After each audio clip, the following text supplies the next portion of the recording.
찬송가 301장 찬양하며 6월 24일 새벽 기도회를 하나님께 올려드리겠습니다.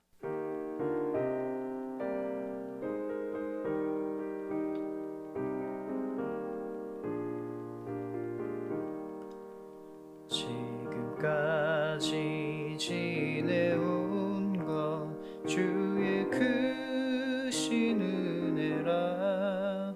한이 없는 주의 사랑 어찌루 말하랴.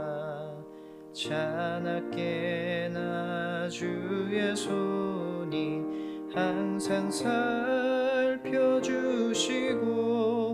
모든 일을 주 안에서 형통하게 하시네. 몸도 맘도 연약하나 새 힘받아 살았네. 물 붓듯이 부으시는 주의 은혜 족하다. 사랑 없는 거리에 나 험한 산길에 맬 때 주의 손을 굳게 잡고 찬송하며 가리라. 주님 다시 배울 날이 날로 다가와 무거운 짐 주께 맡겨 벗을 날도 멀지 않네. 나를 위해 예비하신 고향집에 돌아가 아버지의 품 안에서 영원토록 살리라. 사도신경으로 신앙 고백하겠습니다. 나는 전능하신 아버지 하나님 천지의 창조주를 믿습니다. 나는 그의 유일하신 아들 우리 주 예수 그리스도를 믿습니다. 그는 성령으로 잉태되어 동정녀 마리아에게서 나시고 본디오 빌라도에게 고난을 받아 십자가에 못 박혀 죽으시고 장사된 지 사흘 만에 죽은 자 가운데서 다시 살아나셨으며 하늘에 오르시어 전능하신 아버지 하나님 우편에 앉아 계시다가 거기로부터 살아있는 자와 죽은 자를 심판하러 오십니다. 나는 성령을 믿으며 거룩한 공교회와 성도의 교제와 죄를 용서받는 것과 몸의 부활과 영생을 믿습니다. 아멘. 찬송가 421장 박수치며 찬양하겠습니다.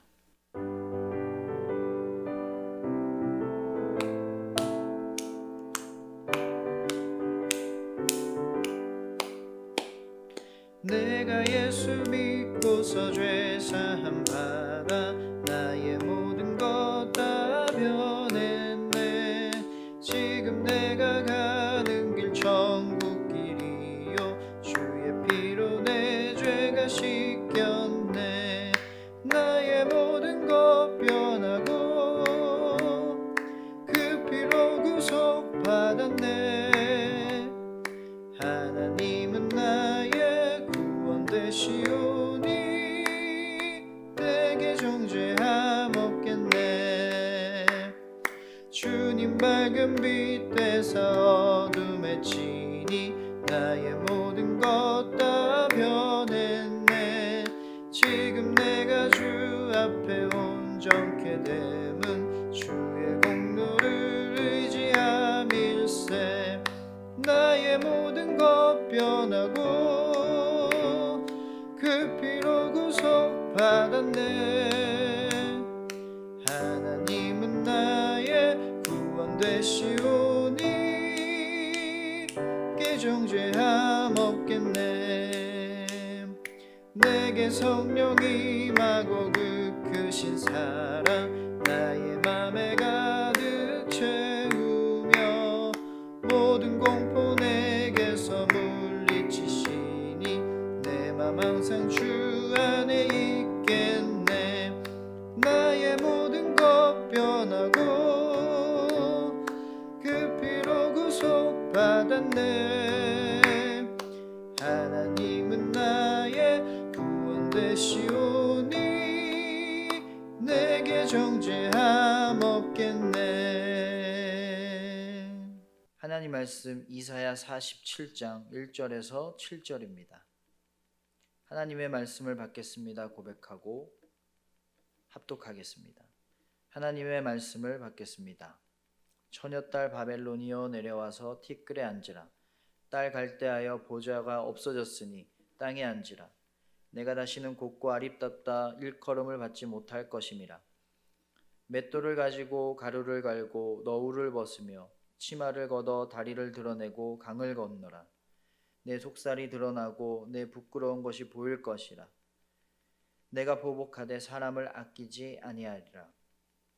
우리의 구원자는 그의 이름이 만군의 여호와 이스라엘의 거룩한 이시니라. 딸 갈대하여 잠잠히 앉으라. 흑암으로 들어가라. 내가 다시는 여러 왕국의 여주인이라 일컬음을 받지 못하리라.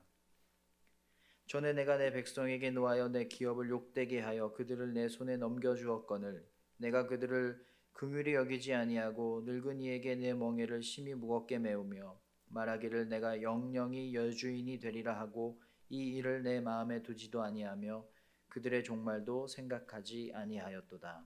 아멘.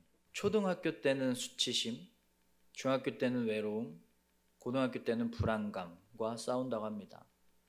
고등학교 때는 입시 때문에 불안하고 또 중학교 때는 또래 친구들과 잘 지낼 수 있을지에 대한 걱정 때문에 외로움을 많이 느끼고 초등학교 때는 부모님과 선생님에게 인정받을 수 있을까라는 생각들 때문에 수치심을 많이 느낀다고 해요. 그래서 어릴 때 아이를 적절하게 인정해줘야 수치심에 시달리지 않는 어른으로 자랄 수 있는 것입니다. 인정받지 못한 아이는 평생 뭘 하든 수치심과 싸울 수밖에 없고 체면을 구기지 않기 위한 것만 하게 되어 있어요. 수치라는 단어는 떳떳하지 못하고 부끄러움을 느낀다는 겁니다. 한문으로 말하면 부끄러울 수, 부끄러울 치예요. 부끄럽고 부끄럽다는 거예요. 그런데 수치를 성경에서 보면 사람이 처음 죄를 지었을 때 느꼈던 감정입니다. 창세기 2장 25절 아담과 그의 아내 두 사람이 벌거벗었으나 부끄러워하지 아니하니라. 아담과 하와가 죄 짓기 전에는 부끄러움을 못 느꼈어요. 벗고 있어도 거리낌이 없는 상태였습니다. 그런데 선악과를 먹고 처음 죄를 짓자마자 창세기 3장 7절 이에 그들의 눈이 밝아져 자기들이 벗은 줄을 알고 무화과 나무 잎을 엮어 치마로 삼았더라. 옷을 입었어요. 수치심을 느낀 거예요.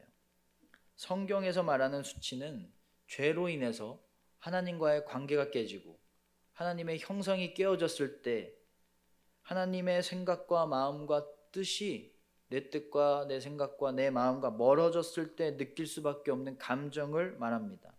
하나님과 늘 함께하면 늘 만족하고 감사할 수밖에 없기 때문에 수치를 느낄 겨를이 없는 거예요. 하나님과 함께하면 늘 담대할 수밖에 없기 때문에 수치를 느낄 수가 없는 거예요. 그런데 하나님과 멀어지면 그 수치가 내 삶을 침투하기 시작합니다. 오늘 말씀에서 세계를 휘어잡던 강대국 바벨론이 수치를 당할 거라고 나오는데 바벨론을 여자로 비유하면서 2절 맷돌을 가지고 가루를 갈고 너울을 벗으며 치마를 걷어 다리를 드러내고 강을 건너라. 3절 내 속살이 드러나고 내 부끄러운 것이 보일 것이라. 예전에는 공주처럼 왕족처럼 잘 살았지만 이제는 하인처럼 맷돌로 가루를 갈아야 되고 예전에는 강을 건널 때 가마를 타고 다녔던 것처럼 잘 살았지만 이제는 다리를 드러내고 직접 건너는 신세가 됐다. 그러다가 내 속살까지 드러나게 될 거다. 잘 살다가 완전히 신세가 망가졌다, 달라졌다라는 겁니다. 엄청난 수치스러운 일을 당할 수밖에 없다는 겁니다. 왜 이렇게 수치를 당하게 된 걸까요? 하나님이 원하시는 삶이 있었는데 그대로 살지 않았기 때문이에요. 자기 마음대로 살면서 죄를 짓다 보니까 선악과를 먹은 아담과 하와처럼 좋고 나쁜 것을 알고 그 다음 자기에게 좋은 것만 하려다 보니까 그 죄의 결과가 수치라는 거예요.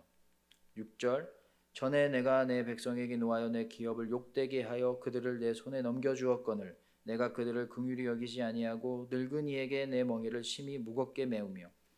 하나님이 이스라엘을 바벨론에게 맡겨주셨는데 그들을 괴롭히고 소중히 여기지 않고 막 다뤘습니다. 그게 죄였어요. 그리고 7절 말하기를 내가 영영이 여주인이 되리라 하고, 하나님이 주인이신데 자기가 주인 노릇을 했습니다. 내가 최고다, 내가 다 맡는다라는 교만함이라는 죄가 있었어요. 바벨론이 자기 마음대로 하고 자기를 스스로 높였더니 하나님께서 그 교만을 수치로 바꿔주셨어요. 수치를 느낄 정도로 낮추겠다고 하신 거예요. 그리스도인의 진정한 수치는 뭘까요? 진짜 수치란 감정적인 수치가 아니에요. 말씀대로 살지 않는 게 그리스도인의 수치입니다. 사람에게 세상에게 수치를 당해도 그리스도인으로서 말씀을 지켜 살아간다면, 떳떳하게 하나님의 다스림대로 살아간다면 세상에서는 수치를 당할지라도 무시를 당할지라도 하나님 앞에서는 가장 큰 영광스러운 삶이에요. 개그맨이 가장 수치스러운 순간은 못 웃길 때죠. 축구 선수에게 가장 수치스러운 순간은 골을 놓칠 때예요. 자기가 해야 할 마땅한 일을 하지 못하는 게 수치예요. 내 목적을 다 하지 못하는 게 수치예요. 반대로 내 목적을 다 하는 걸 가치라고 해요.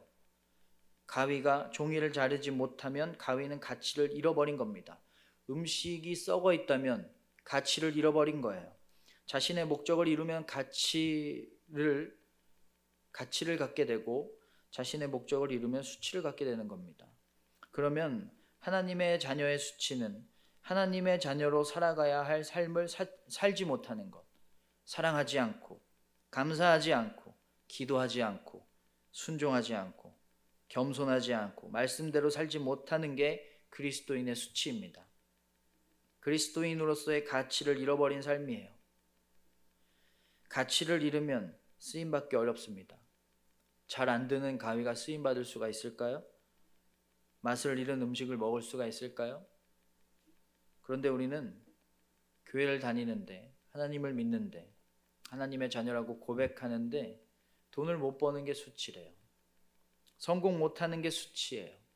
내 위치와 내 역할이 이렇게 있는데 내 뜻대로 안 되는 게 수치래요. 남들을 이기지 못하는 게 수치고 남들과 비슷하게 살지 못하는 걸 수치로 여겨요.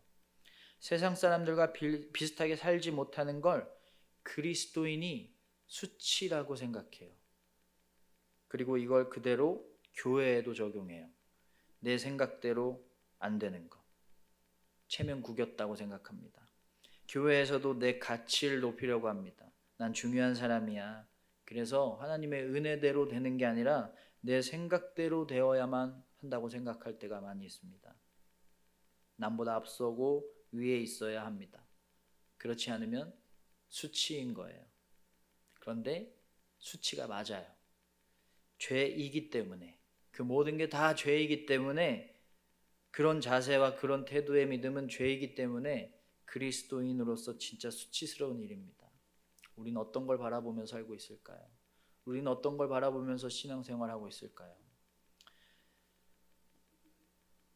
어떤 성도들은 자녀가 대기업에 들어가거나 좋은 대학에 들어가면 목사님 기도해 주셔서 감사하다고 식사 대접해 주실 때가 있거든요. 너무 좋은 일이고 다행스러운 일이고 축하할 일이잖아요. 감사할 일이잖아요.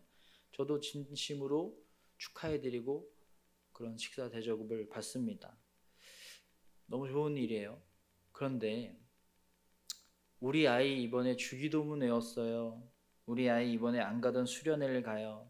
우리 아이 이번에 하나님을 더 믿게 됐어요 라고 자랑하는 경우는 많이 못 봤어요. 교회인데 하나님의 영광보다 내 생각대로 되길 원하는 게 하나님 자녀의 수치입니다. 그건 우리의 삶의 목적이 아니기 때문이에요. 말씀대로 살지 않음에 수치를 느껴야만 합니다. 히브리서 12장 2절을 보면 믿음의 주여 또 온전하게 하시는 이인 예수를 바라보자. 그는 그 앞에 있는 기쁨을 위하여 십자가를 참으사 부끄러움을 개의치 아니하시더니 하나님 보좌 우편에 앉으셨느니라. 죄로 인해 죽을 수밖에 없고 수치를 당할 수밖에 없는 날 위해서 예수님이 대신 수치를 당하시고 대신 죽으셨어요. 그래서 하나님 자녀로서의 가치를 회복할 수 있게 해주셨어요. 그게 하나님께는 가장 가치 있는 일이셨어요. 그래서 그런 수치를 당하셨습니다. 예수님의 수치 당하심을 헛되게 하는 헛된 것들을 다 버릴 수 있어야만 합니다. 로마서 10장 11절. 성경이 이르되 누구든지 그를 믿는 자는 부끄러움을 당하지 아니하리라. 하나님을 잘 믿고 말씀대로 순종함으로 내 생각과 내 생활이 바뀔 때 하나님은 그렇게 믿는 자를 부끄러움 당하지 않게 해주신다고 약속하셨습니다. 가장 가치 있고 가장 영광된 삶을 하나님께서 허락하실 것입니다. 말씀대로 살지 못함에 수치를 느낄 줄 아는 우리가 되길 소망합니다. 내가 높아지려 했던 것들에 대해서 수치를 느낄 수 있는 우리가 되기를 원합니다. 죄를 짓는 것에서 부끄러움을 느낄 수 있는 우리가 되길 원합니다. 겸손하지 않고 사랑하지 않고 온유하지 못함에 수치를 느끼는 가치 있는 자가 되기를 소망합니다.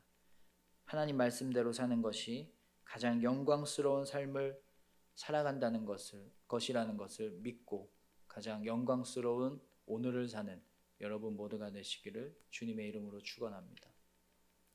기도하겠습니다. 날 살리기 위해 모든 고난과 천혜짐과 낮아짐의 수치를 당하신 사랑의 하나님,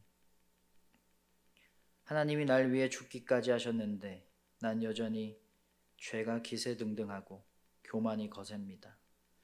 여전히 옛삶에서 떠나지 못하고 세상에서의 인정받음을 위해 기도하고 하나님께 간구하며 내 체면을 위해 살아갑니다. 얼마나 수치스러운 일인지 부끄러움을 느끼게 하소서. 늘 하나님 앞에서 살게 하셔서 늘 겸손하고 늘 조심하며 늘 믿음대로 말씀대로 살아가는 가장 가치 있고 영광스러운 자가 되게 하여 주시옵소서. 오늘 하나님께 기도하는 모든 자들에게 하나님의 뜻을 깨닫는 큰 은혜를 주시고 그 뜻대로 살아가는 복된 하루가 되게 하여 주시옵소서. 예수님 이름으로 기도합니다. 아멘. 하늘에 계신 우리 아버지, 아버지의 이름을 거룩하게 하시며 아버지의 나라가 오게 하시며 아버지의 뜻이 하늘에서와 같이 땅에서도 이루어지게 하소서. 오늘 우리에게 일용할 양식을 주시고 우리가 우리에게 잘못한 사람을 용서하여 준 것 같이 우리 죄를 용서하여 주시고 우리를 시험에 빠지지 않게 하시고 악에서 구하소서. 나라와 권능과 영광이 영원히 아버지의 것입니다. 아멘.